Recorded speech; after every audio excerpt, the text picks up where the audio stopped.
வீட்ல பணம் சேர்றதுக்கு உண்டான வாய்ப்புகள் எங்களுக்கு நெறைய வரணும். நெறைய பணம் சேரணும். எங்க பிள்ளைகளுக்கெல்லாம் தேவையான அளவுக்கு பணம் சேரணும் அப்டின்னா, ரொம்ப சாதாரணமான விஷயங்கள்லயே அத பண்ணலாம்.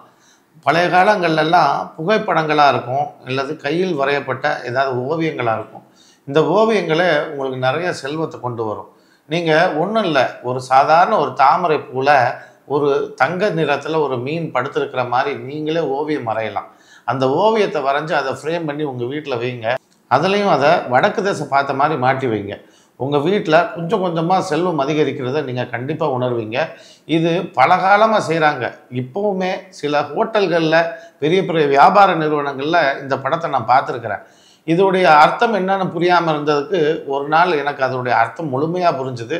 அதுக்கப்புறம் இது வச்ச பிறகு செல்வ வளங்கள் யாருக்கும் குறைஞ்சு நான் பார்க்கல. நானும் நெறைய பேருக்கு இத குடுத்துருக்கேன். நீங்களும் இத முயற்சித்து பாருங்க.